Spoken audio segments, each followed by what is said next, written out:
6. Disseram os discípulos dos profetas a Eliseu: eis que o lugar em que habitamos contigo é estreito demais para nós. Vamos, pois, até ao Jordão. Tomemos de lá, cada um de nós uma viga, e construamos um lugar em que habitemos.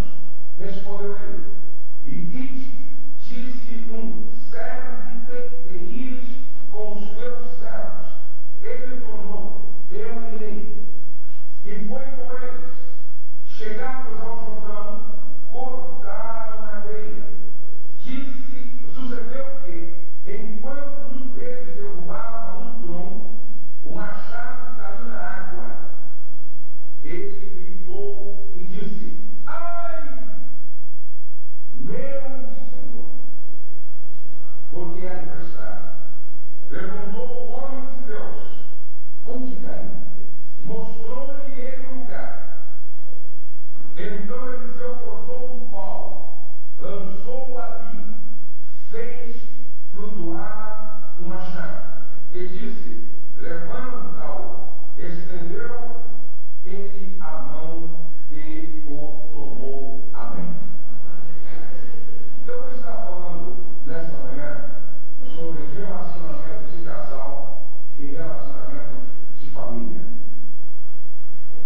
Esse texto é um texto que começa de uma forma muito interessante. É um texto que começa com um grupo de alunos de uma escola de profeta, onde Eliseu era líder. E é um grupo de pessoas que eu chamaria de santos inconformados. Eu acho que esse nome é interessante para esse grupo aqui. Santos inconformados. É bem diferente de santos revelados. Mesmo porque se é revelados, deixou de ser santo. Santos inconformados. E aí eles estão trazendo uma crítica. Preste atenção no que eu estou dizendo. Toda crítica irresponsável pode ser o vômito da ingratidão. Crítica irresponsável pode ser uma atitude de vomitar ingratidão. Porém, esta é uma crítica esta responsável, que revela no coração de um grupo de rapazes uma santa inquietação em relação ao tamanho do lugar em que eles habitavam. Quando Eliseu, ó líder, ouve esta crítica, aonde eles estão dizendo: o lugar em que habitamos é estreito para nós. Eliseu vê nesta crítica algo que muitos não conseguem perceber, discernir, assimilar. Ele vê um grupo movido pela visão da necessidade de crescer. Um grupo motivado pela visão da necessidade de crescimento.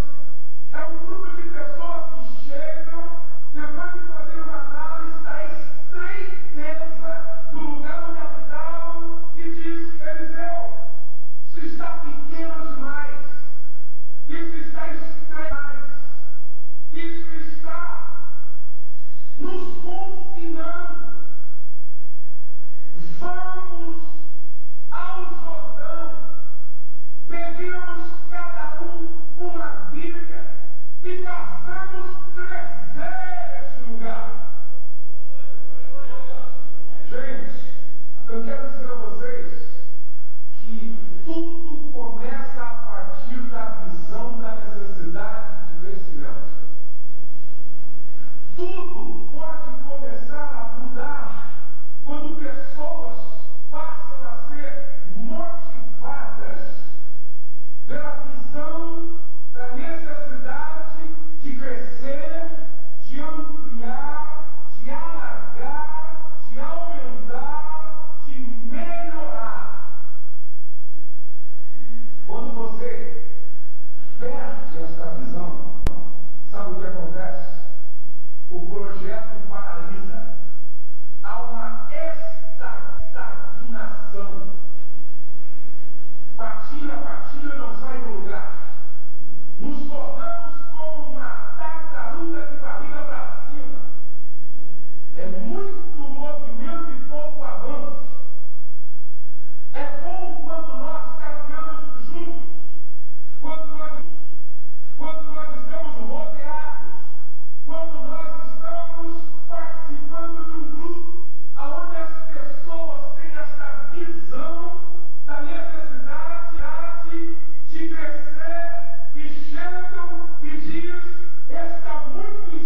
causa da estagnação ministerial de muitos é a acomodação.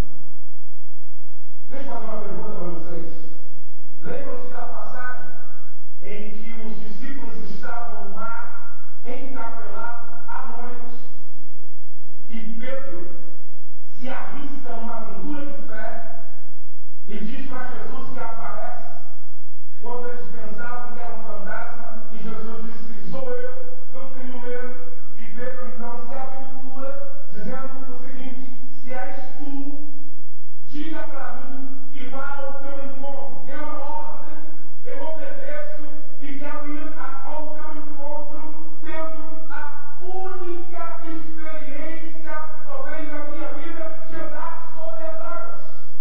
E Pedro sai do barco, começa a andar sobre as águas e de repente percebe que está afundando, dá um grito: Jesus nos socorre. Agora eu pergunto: se você fosse rotular como fracasso, diríamos que Pedro era um fracasso ou os que ficaram dentro do barco eram os fracassados? Afinal de contas, quem era o fracassado?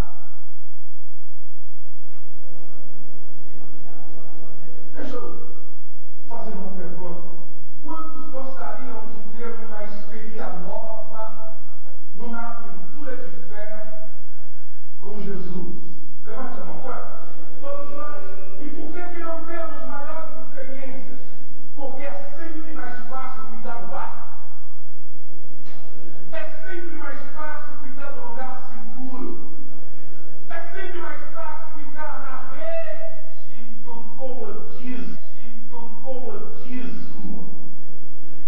Para que correr risco?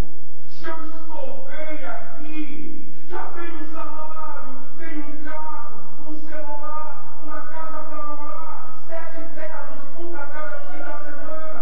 Sair do barco para quê? Pedro, você está arrumando para sua cabeça, rapaz. Estes nunca vão andar sobre as águas. Estes nunca vão ter uma experiência maior para ser compartilhada. Estes nunca vão crescer, nunca vão sair da estagnação, da mesmice. Fracasso não foi Pedro que correu risco.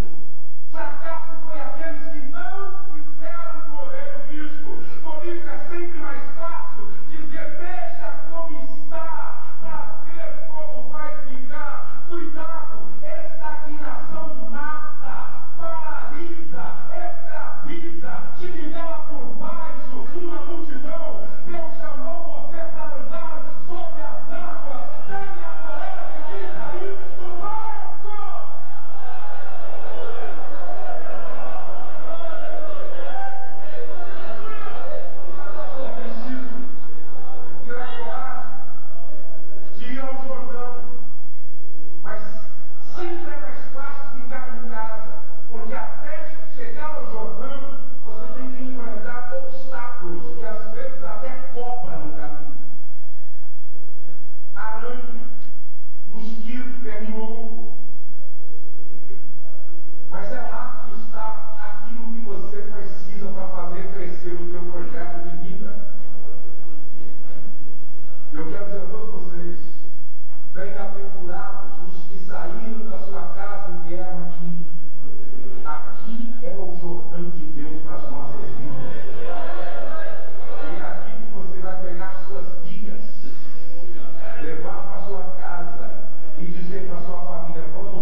acompanhamento de um líder espiritual, você corre um sério risco de começar a fazer aliança dentro da sua casa para aquilo que é pecaminoso.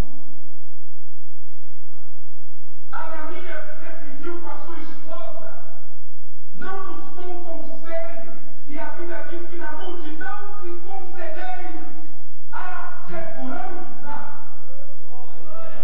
E a pergunta que eu faço é essa: quais são os acordos que estão sendo feitos dentro da tua casa? Lamentavelmente fui informado que um determinado pastor fez um acordo com a esposa para levar uma terceira pessoa, mulher, para o quarto dos dois, a fim de se relacionarem sexualmente. Acordos para levar para dentro do quarto fitas de filmes pornográficos para estímulo sexual. Acordos de visitarem juntos sites imorais da internet. Acordos feitos na cama para derrubar o outro companheiro de ministério. Que tipo de acordo e alianças estão sendo feitos dentro de casa? Amados, sabe qual foi o critério que eu adotei com a minha esposa? Toda aliança que fizermos, no quarto, na sala, na cozinha, tem que visar a glória do nome do Senhor e a edificação do corpo de Cristo. Cuidado com os teus acordos. Xarai, cuicou. Há um testemunho profético no meu coração. Algumas alianças vão ter que ser quebradas hoje. Alguns acordos vão ter que ser desfeitos hoje. Sabe por quê? Porque a Bíblia diz que Pedro repreende Ananias, sabe como? Porque deixaste Satanás encher o teu coração. E Ananias não era qualquer pessoa, ele era conhecido na igreja pelo nome, era alguém íntimo da liderança da igreja. E Pedro diz: porque deixaste Satanás encher o teu coração? Igreja, pastores, obreiros, evangelistas, presbíteros, é um perigo quando Satanás tem acesso ao coração do sacerdote de uma casa. Com quem está a chave da porta do teu coração?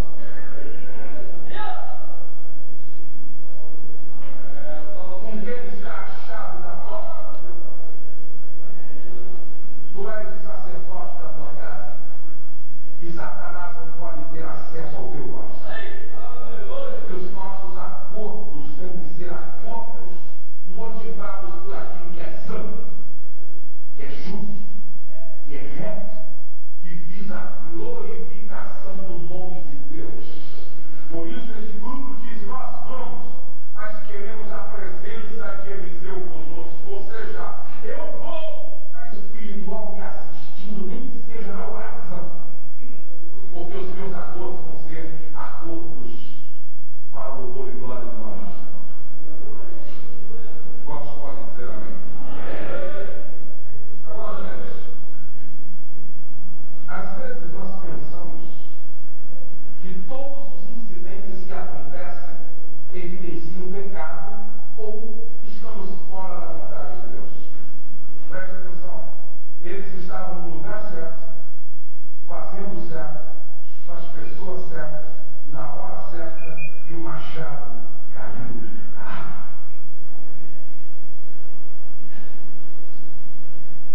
E o machado caiu na água.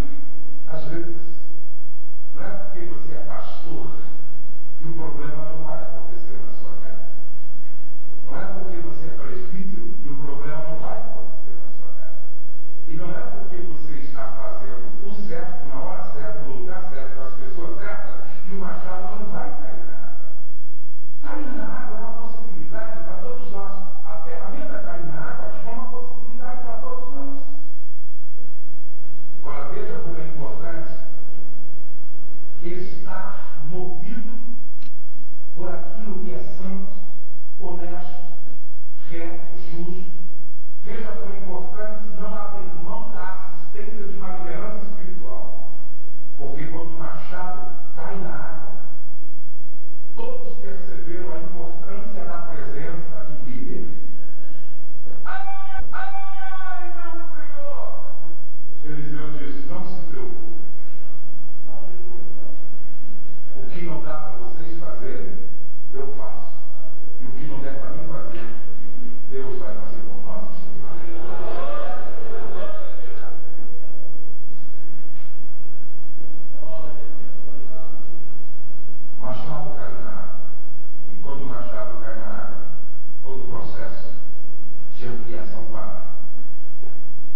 Santo emprestado para você.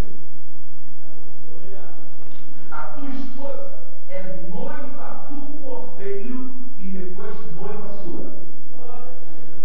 Ela é emprestada. E como é que você está lidando com isso?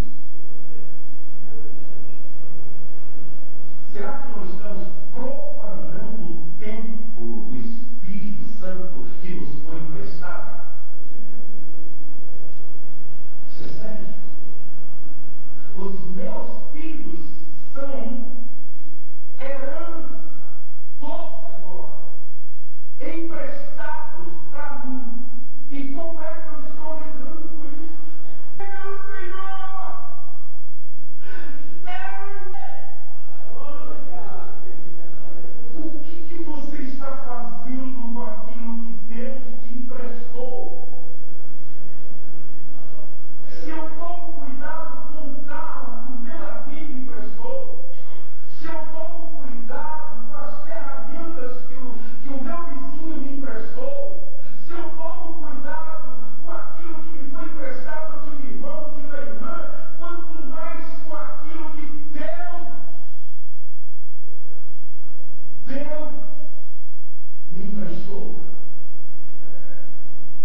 esse pai, tio, sobrinho, que chama a mãe de mãe, é sobrinho do esposo daquela, mas não é filho. Que rolo é esse?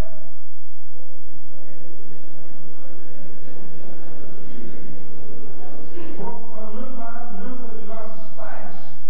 Judá tem sido desleal e a abominação se tem cometido em Israel e Jerusalém, porque Judá profanou o santuário, cuidado, profanou o santuário do Senhor, o qual ele ama e se casou com a adoradora de Deus estranho. O Senhor eliminará das tendas de Jacó o homem que fizer tal, seja quem for, o que apresenta ofertas ao Senhor dos exércitos. Ainda fazeis isso com o altar do Senhor de lágrimas, de choro, de gemidos, de sorte que ele já não olha para a oferta, nem aceita com prazer da vossa mão, e perguntais por quê? Porque o Senhor foi testemunha da aliança. O Senhor foi testemunha da aliança e isso não pode ser quebrado. O Senhor foi testemunha da aliança, com a qual tu foste desleal, sendo ela a tua companheira e a mulher da tua aliança.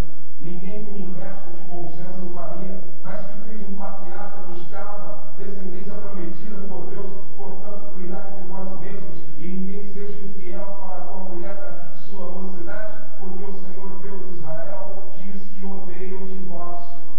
Vamos proclamar isso bem forte: Deus odeia o divórcio. Vamos. Deus odeia o divórcio. Isso tem que ficar gravado no coração de todos nós. Deus odeia o divórcio, porque divórcio quebra a aliança, e quebrar a aliança no mundo espiritual traz implicações, prejuízos irreparáveis. Compromisso com o pacto e os votos que foram feitos no dia do pacto. Votos estes que são testados todos os dias.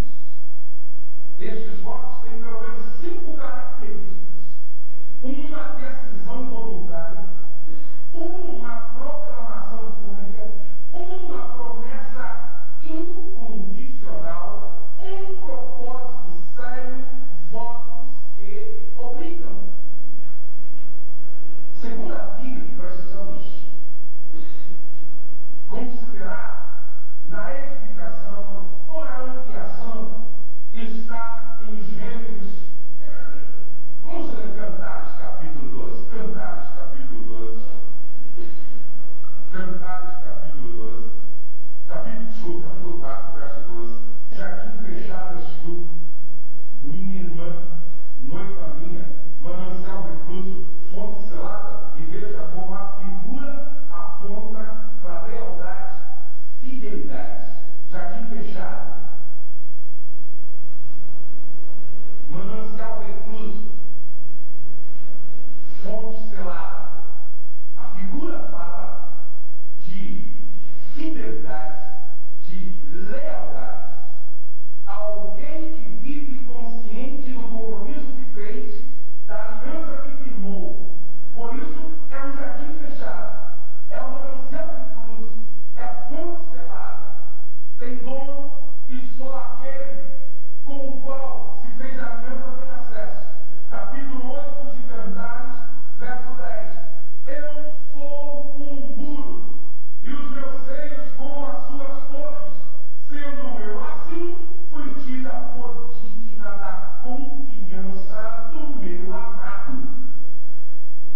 Eu sou um muro, meus seios suas torres, e por eu ser de difícil acesso, eu não sou uma mureta.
suscita a ira.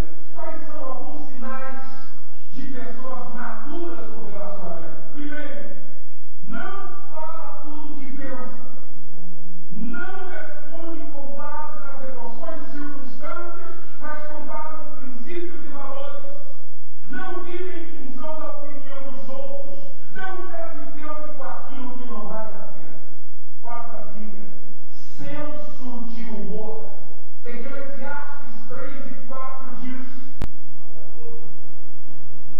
tempo de saudade, alegria. Olha o que para cá. Na minha expressão facial, eu revelo o estado da minha alma. O coração alegre aformoseia o rosto. O riso é um grande libertador de tensão. O verdadeiro humor não consiste em futilidade da mente, mas sim na leveza do coração.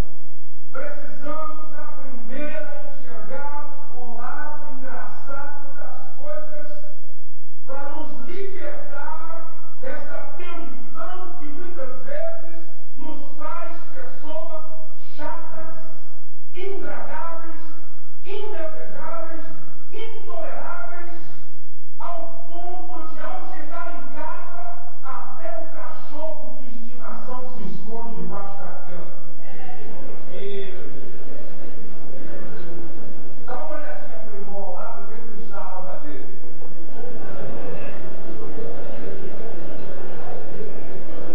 Sim, a quinta dica que precisamos manter neste processo de edificação, 1 Samuel 1:8, 1 Samuel 1:8, diz assim, ó. Abra aí a sua Bíblia, para mim talvez seja um dos maridos que me inspiram. Eucana 1:8. Então Eucana, seu marido, lhe disse: Ana, por que choras? E por que não comes? E por que está de coração triste?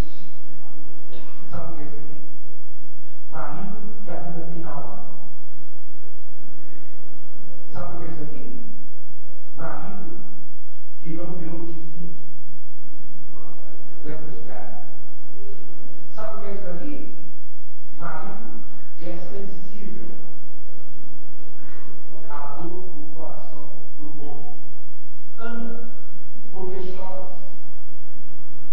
Por que está triste o teu coração, tua alma? Por que não comes?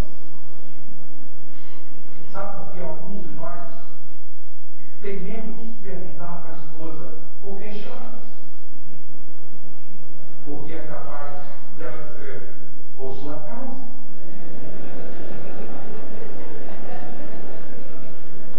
Você é lindo no púlpito, mas uma vergonha dentro de casa.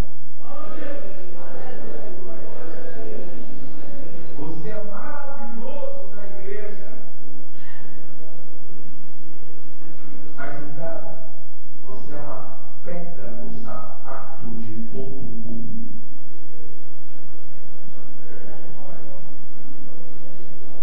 O lugar mais desafiador para ser pastor é dentro de casa. O lugar mais desafiador para ser pregador é dentro de casa. Que mensagem tem sido a sua na tua cozinha, na tua sala e no teu quarto? Sensibilidade. Eu temo que muitos de nós estamos dando muito valor aos de fora e se esquecendo dos de dentro. Ouvi falar de um marido que chegou em casa estressado, acho que era tão breve. A esposa preparou para ele uma deliciosa comida. Querido, eu fiz uma janta gostosinha, por favor.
esposas que traíram o marido. O que não era muito comum, pelo menos não se ouvia, hoje está sendo encarado com naturalidade. A alma farta pisa o favo de mel. Porém, a alma faminta, todo amargo é doce. Pergunto, depois de uma refeição no sábado, onde você comeu 2 pratos de feijoada, meia hora depois vem alguém te convida para comer uma picanha. Dá para encarar? Sim ou não? Agora convida alguém com 3 dias sem comer e oferece giló, um pão. Meu irmão, isso desce como se fosse picanha contra filé. Sabe qual é o problema de muitos pastores líderes? Estão saindo de casa com a alma faminta. E um homem não realizado sexualmente com a sua esposa se torna uma presa fácil de Satanás.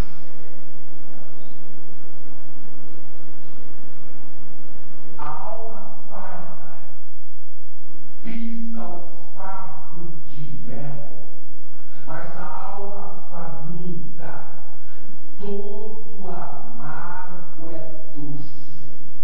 Interessante. A palavra do Senhor diz assim em Provérbios 5. Provérbios 5. Veja o que está em Provérbios